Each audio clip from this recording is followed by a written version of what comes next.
Hey guys, welcome back to Kryptonite, because I believe that cryptocurrency is the kryptonite of our modern financial system, and I love it. Guys, I know it's been a while, and I have been meaning to do a chart update because Bitcoin has been pumping, and it has a lot to do with both the cycles of Bitcoin as well as the fundamentals of what's going on in our banking system here in the US, and it is not pretty.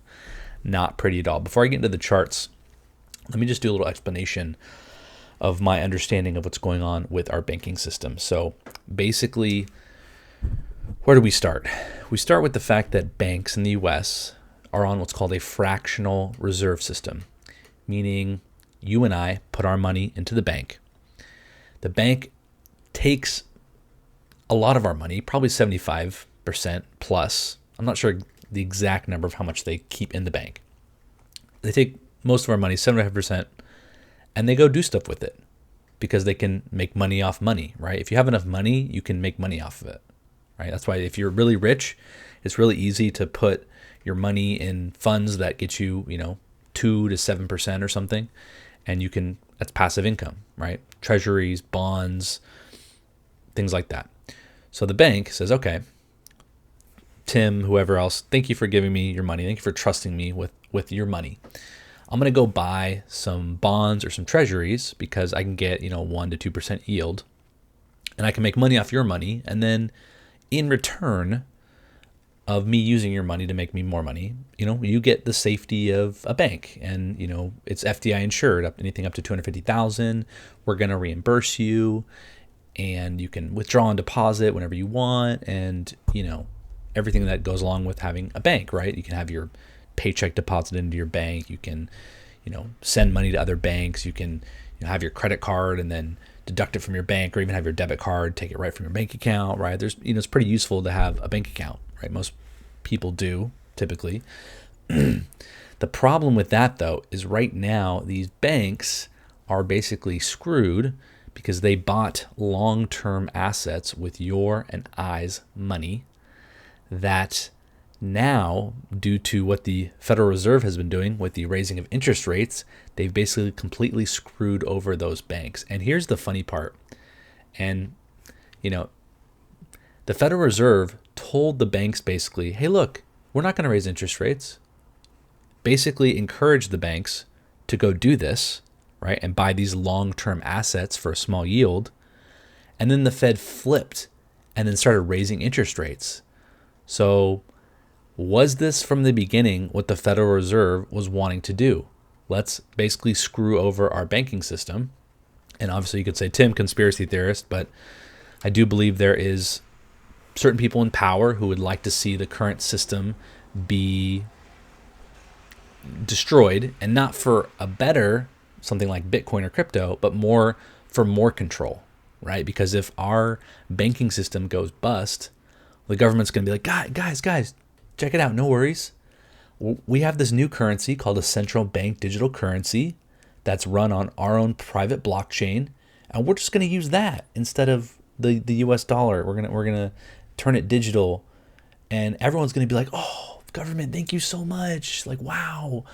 You're so thoughtful and caring and wanting to really take care of me. Like, I'm so thankful. Of course we'll use your digital dollar." And then before you know it, your financial privacy is completely gone. The government can see literally everything that you buy, everything that you spend money on. It's all digital. It's all public on the ledger, or maybe private for their eyes only. And pretty soon that leads to further things down the road where maybe you represent a certain political party, and maybe the government knows that and they can see your transactions to said political party to support them. And then the next thing you know, someone in power can say, hey, look, man, we don't really like that you're giving money to this person, so we're just going to cut you off. Right? Boom. That is the future with a central bank digital currency. Your financial privacy is gone, and therefore likely your freedom of speech and other things are going to be gone as well, because now you can be cut off from your money, which you need to buy food and water and a place to live, which are basic human needs. And if those are threatened, you will likely bow down to whatever entity is forcing you to do this, and you will You want to survive. It's human instinct to survive. So you will likely, and I'm not even saying I would do any better, bow down to the authority at B and say, okay, I won't voice my opinion on politics because now I could be cut off from my money, my livelihood, my ability to keep myself and my family alive. That is the future with a central bank digital currency. On top of that, they can make money expire. How do you like that, huh? Hey, here's your paycheck. By the way, it expires in 2 weeks. Better go crazy. Doesn't sound so fun to me, guys. I hope you're seeing the ramifications of something like a central bank digital currency and how harmful that can be to your freedom as a individual with the right to life, liberty, and property. That will go away eventually with a central bank digital currency. So there is the thought that maybe what's being done here by the Federal Reserve is kind of done on purpose. They told the banks, we're not going to raise interest rates. The banks were like, okay, cool, appreciate it. We trust you, Federal Reserve. Let's go ahead and buy these long-term bonds and treasuries. And the Federal Reserve goes, oh, never mind, changing our minds, jacking interest rates up as high as we can go. Oh, I'm sorry, banks. Now everyone wants to withdraw their money from your bank and you don't have the money there because you bought all these long-term assets that are illiquid. I'm so sorry, banks. Like, shucks, we missed that one. I'm so sorry. Like, well, you know what? Here's what we'll do. Since you don't have these are illiquid assets you have, so you can't pay back you and I, whoever money there. We're just gonna print another $300 billion of currency to backstop you guys and any other banks too. And that 250,000 FDIC, we're gonna cover it all. We don't care. We don't care that you were warned that this was the only amount that was covered was 250,000. No, we're gonna backstop you anyway. So not only are we gonna print another $300 billion, but by the end of things, we're probably gonna print somewhere like $2 trillion to prevent people not getting their money back. And everyone's gonna be like, oh wow, thank you, Federal Reserve. You're so kind. You're so sweet. Oh, thank you so much. Oh man, thank you so I can get my money back. But guess what, guys? Your money, even though you're getting the dollar amount back that you had, the worth of that money is significantly diminished. So you are yes, you're going to get your money back, but you're not really getting your money back. Not the full amount, right? Because what matters with money is buying power. How much buying power do I have? If I have $10,000, or if I have $5, let's do a little smaller. If I have $5 and I can buy a loaf of bread for $5, but then you print more dollar bills and now a bread costs $10. Well, I mean, yeah, you're going to give me back my $5 I had in the bank, but I can't buy that bread anymore. That bread had doubled in price. So yes, I got my $5 back, but that doesn't matter. You lost money. You lost buying power. That's what matters. So that's basically what happened here. The Federal Reserve lied to the banks. The banks honestly weren't even being that risky. They were just buying, simple 1% to 2% type assets.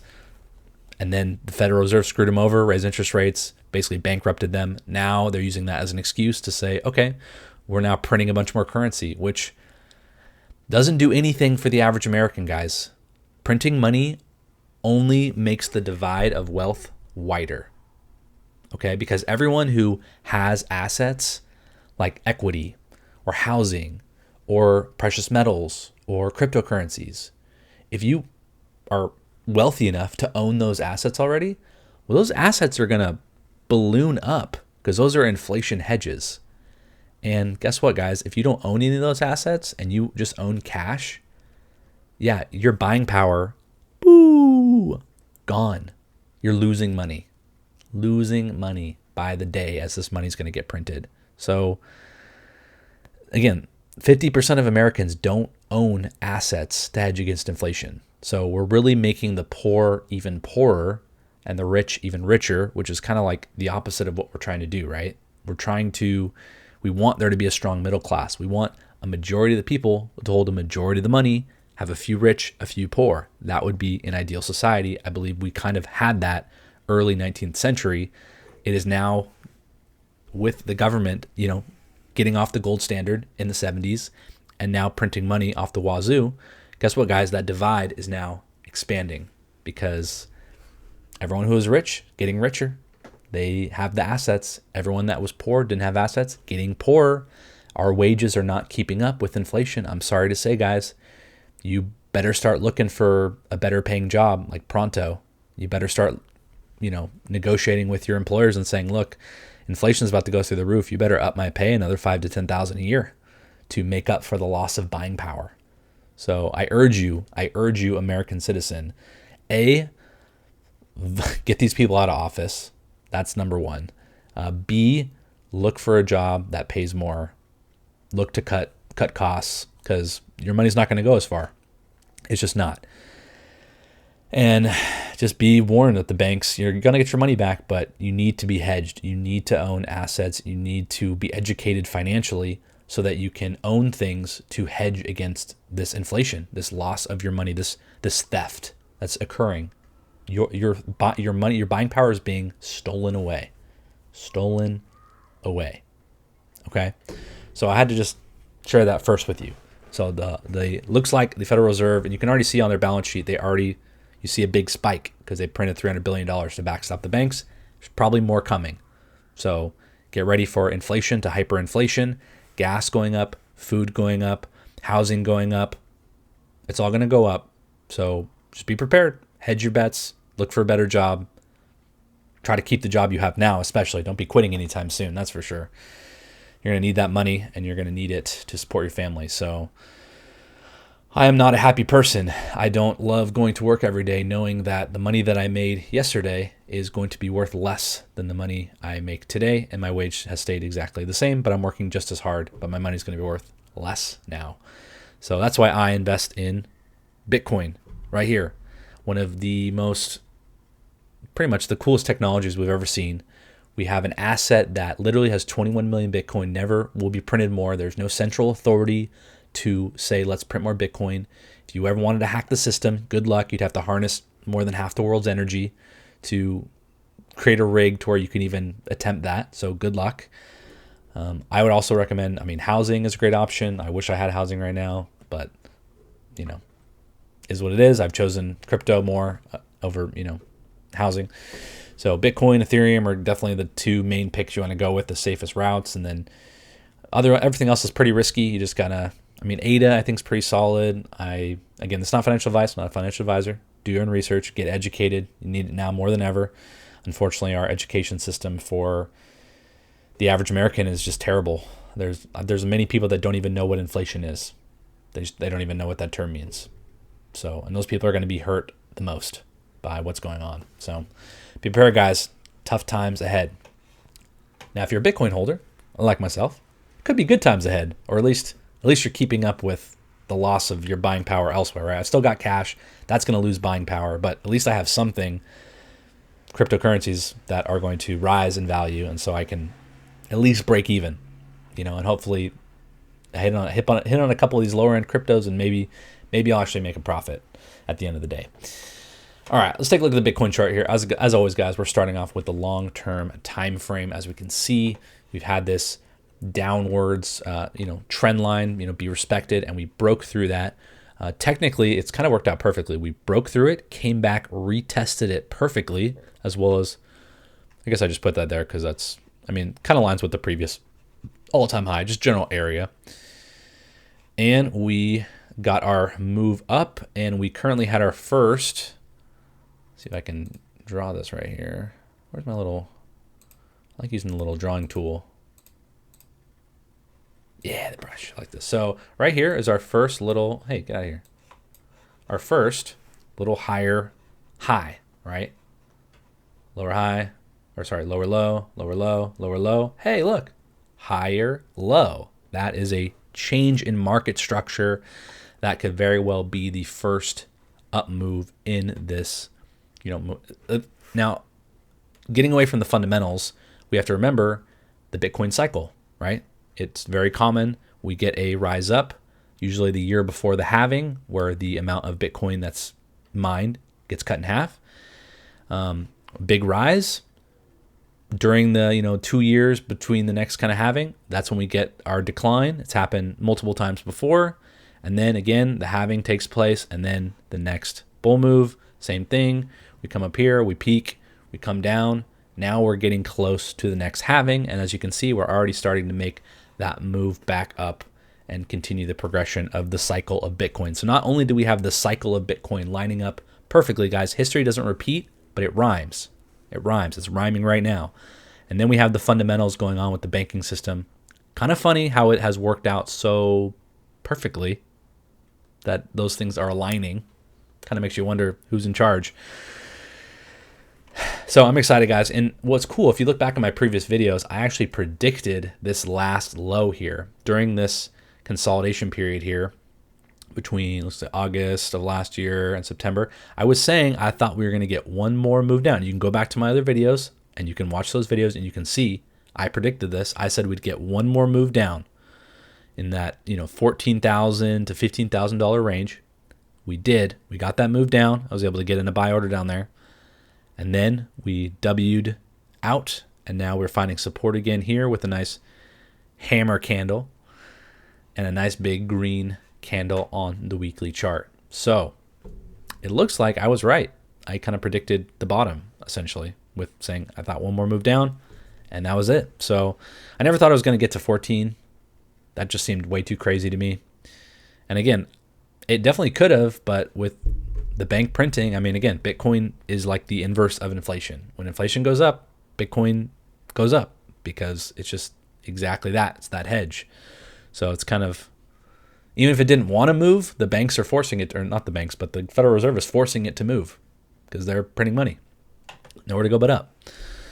All right, guys. So as you can see, I am actually being a little bit cautious here. I did get a buy order at around 20,000, which was like right here, right on this little hammer candle. Got up another buy order in, which I was like, let's freaking go. Excited about that. I have not bought since. So I haven't bought anywhere from this about 21 to about 27. I've been kind of waiting because I do expect us to see some resistance right here. This line, this was support here and here. And we kind of hung there for a little bit. So this is going to be a big level of resistance. I think it's very possible that we get an actual full rejection here, possibly come down again, maybe double bottoming here at 20,000, maybe even coming down all the way to the bottom of the range. I mean, I don't think it's going to happen, but I would be so excited if this came back down to the bottom of this range. I would be like ecstatic. I'd probably put way too much money into Bitcoin at that point because you get a whole second chance at getting it at prices like 15,000. You know what I mean? Like those prices are you're gonna look back in history and be like, oh my gosh, I cannot believe I got Bitcoin at that price, right? It's crazy. So I do think we are going to see some resistance here. I'm hoping, guys, believe me, when there's an asset you really like that you believe in, and it goes down and you're excited about that, guys, you have officially hacked your psychology, all right? Because that is literally how you want to think. If there's an asset you like and it is going down in value, it is on sale, and you have to think like that. You have to think like, oh my gosh, this is on sale. This is, if I was at a shoe store and my favorite pair of shoes was 50% off, well, hell yeah, I'd be freaking buying probably multiple pairs of those bad boys so that I'm stocked for a while, right? And that's the way you got to think about investing. Find something that you believe in, find something that you trust, research it, etc. And then when it's on sale, you freaking stock up, dude. So I'm so excited that I got buys all the way through this range. I've been dollar cost averaging a lot down here. Super excited about it. I would love if we could get rejected and come back down to the bottom of this range. I doubt it's going to happen. I really do. I wish. It's probably not going to happen. I think one possible scenario is we actually, if you look down on let's go to the 4-hour chart here. I think I have this. So perfect. So on the 4-hour chart, you can see we're actually making a rising wedge pattern, which is bearish.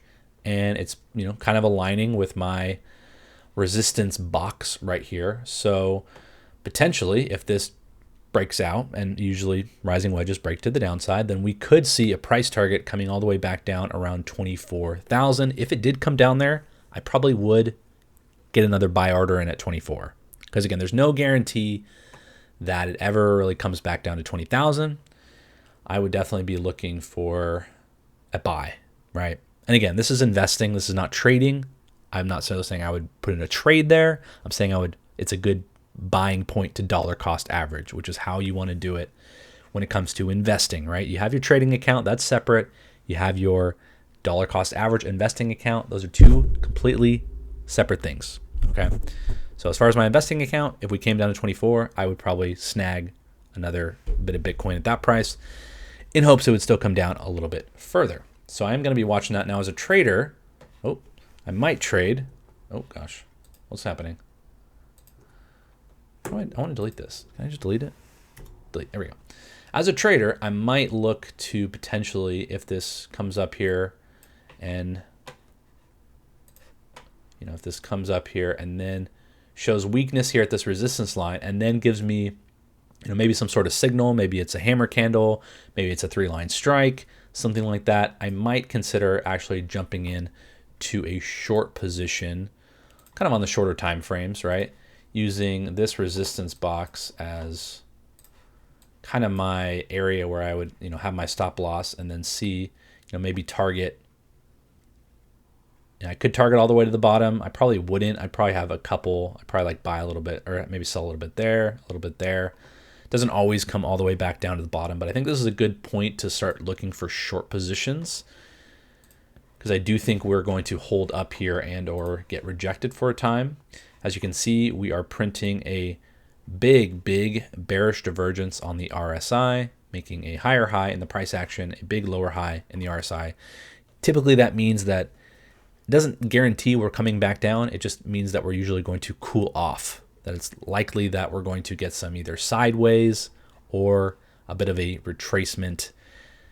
How far that retracement goes, we don't know. We just know that this is showing some bullish momentum is decreasing. There's some bearish momentum picking up. So that is something that I am looking at as a trader. I think this is a good point, though, to be looking for a short with my trading account, not with my dollar cost average investing account. That I am looking for buy positions. So that is kind of what I am currently thinking. Again, I don't think we're going to break through this resistance right away, but there is a small part of me that thinks, I will say this.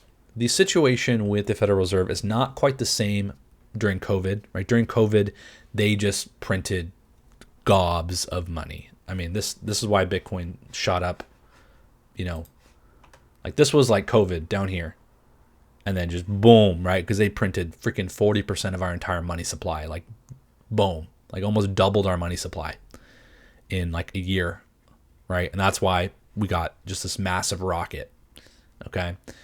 It's not quite the same environment, right? The Federal Reserve, it's not a pandemic situation. They don't need to print that intensely. So I don't see it being quite as dramatic of an upswing as during COVID times. I think it will be more, because technically this is the accumulation phase of the Bitcoin cycle. And so typically it will kind of go sideways like this and then kind of maybe gradually move up and then maybe kind of have more of that parabolic move as we get closer to after the halving. Usually it's after the halving that you actually get the more parabolic style move, which makes sense because supply is cut in half. So just, demand is increasing, supply gets cut in half, price goes up. You know what I mean? Like, great example of this, guys. I was here in Florida during one of the storms that was coming, one of the hurricanes, and I was actually doing shopping for people. I do, Instacart gig work like that. And it was crazy because every store we'd go to, all the bread was just gone, right? We had this increase in demand. Supply had stayed the same, had stayed static, right? No, it's not necessarily producers weren't really like producing more bread, right? It was just this sudden increase in demand because people were afraid that, this hurricane's coming through. Maybe we don't get to go to the store for a couple weeks. Maybe our power goes out. So the demand increased. The supply stayed the exact same. Demand increased. All the bread was gone, right? Could not get, people would probably be willing to pay $6 for a loaf of bread. It was that, low of stock.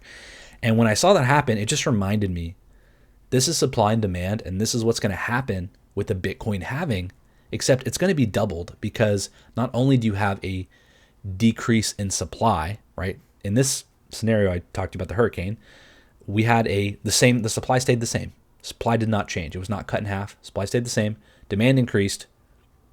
price went up, stock went out. With Bitcoin, we're talking about not only is the supply going to get cut in half, but we are seeing increasing and increasing demand as time goes on, as people realize not only the US currency, but it's happening in Europe, it's happening in all other countries.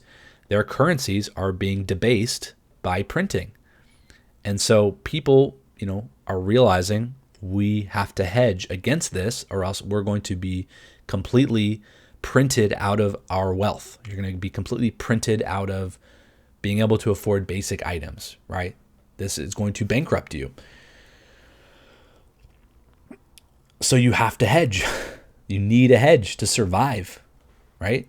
So that's why the demand of Bitcoin is slowly going up. People are seeing this need. People are seeing this asset that has, continuously as time goes on is proving to be trustworthy, is proving to be something that is standing the test of time. The longer, it's like the Lindy effect, the longer that Bitcoin is in existence, the more trust, the more it will have. Gold is trusted because it's, thousands of years people have been using it as a medium of exchange.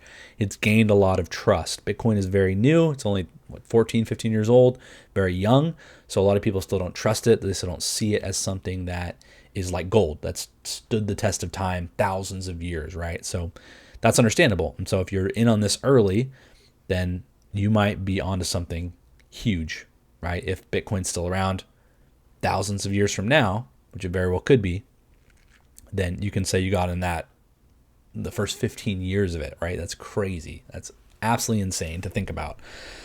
But that is where we are, and that is the opportunity you have during this time period. So if we look at the chart here, as we can see, I am not looking to necessarily buy at this moment. Again, if it comes back down to about 25,000, we have this previous support here that we could end up just coming down, small retracement, and then bouncing from that and then continuing upwards. So I will be probably putting a buy order in around 25,000 just to prepare. If that does hold a support, then I'll get in one last buy before we continue going higher, and then I'll have to look for more kind of buying points as time goes on.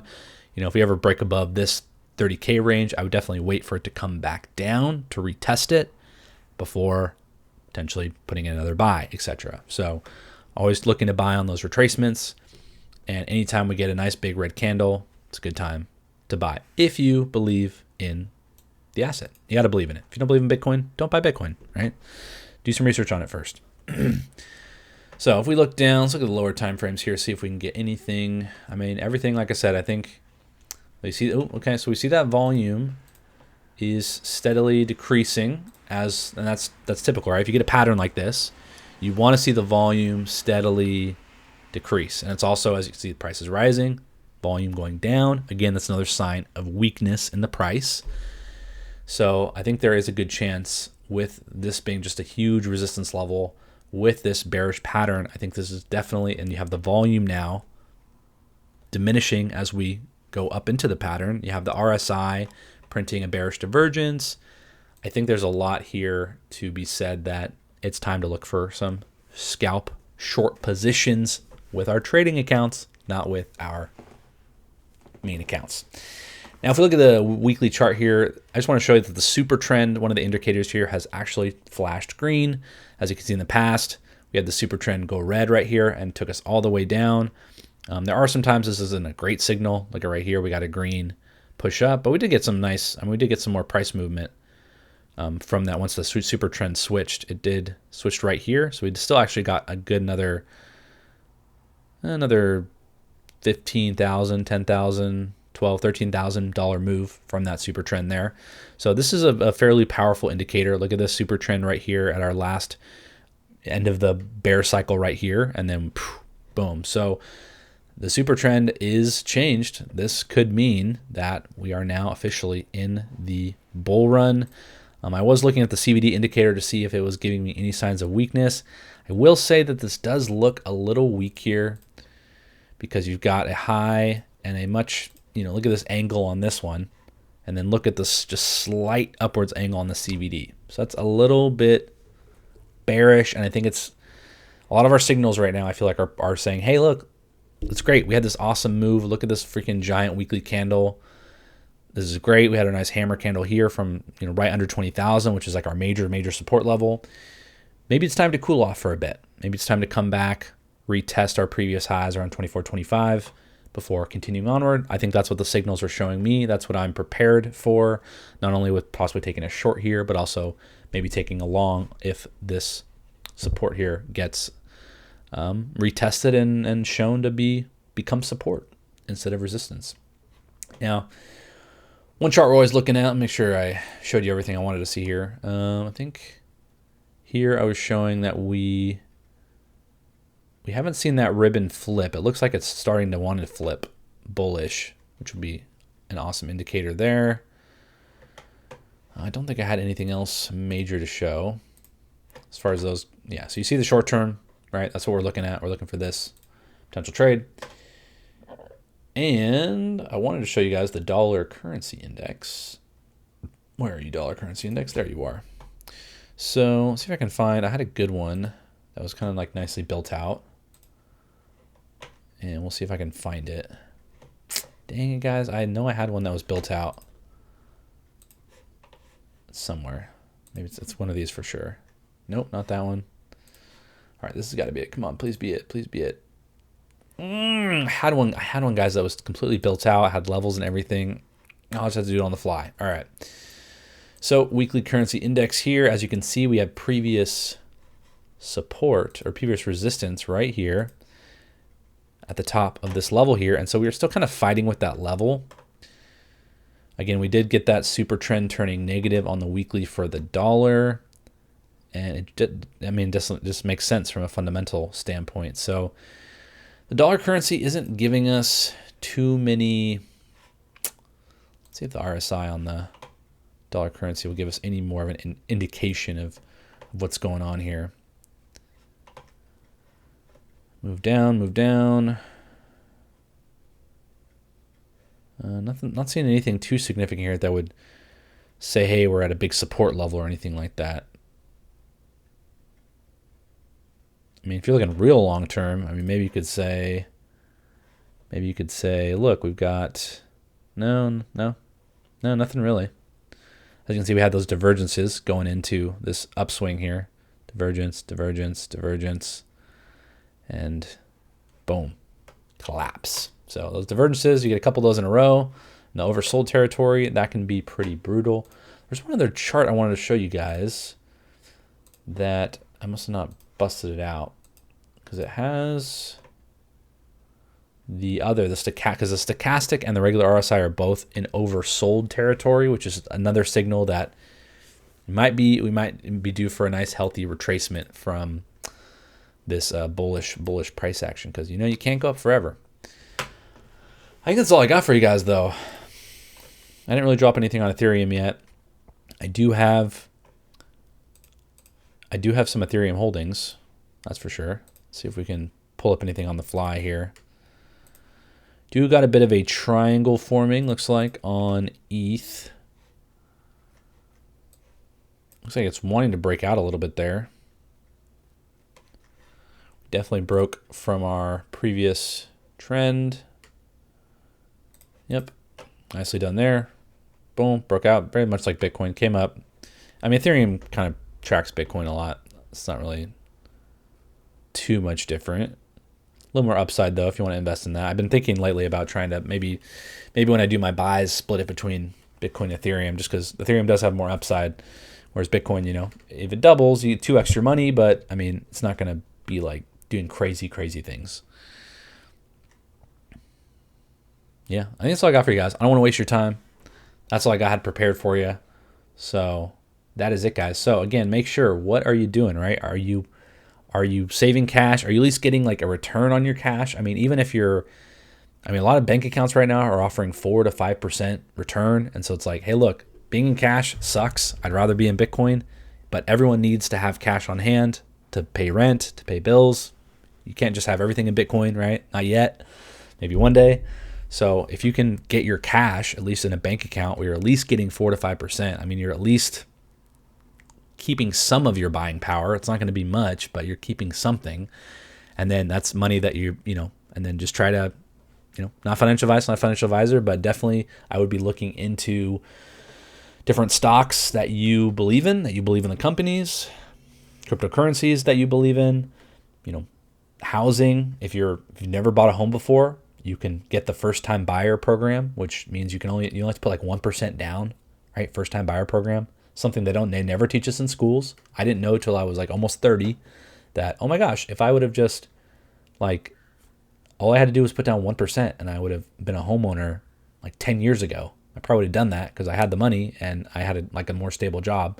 Now I like to do gig work, which isn't as quite as looks as good as in the bank's eyes or whatever. But like, man, I wish someone would have taught me that in school. I would have done that a long, long time ago and owned property and probably be renting it out, and I would have made money off the massive increase in housing prices that happened because it's one of those assets that's a little more scarce and will go up likely with inflation. So if you're a first-time buyer, look into that first-time buyer program. You only need 1%, stable job, boom, you're good to go. I mean, the interest rate's going to be a little higher than you could have got a number of years ago, but housing prices also have come down due to the interest rates, so it might be a good time to get in cheap. Guys, I am just stalling. I just love to talk. Talk. That's what I like to do. Guys, thank you for joining me. As always, make sure to save your money, grow your money, buy hard assets, protect yourself. I'll see you guys on the next one.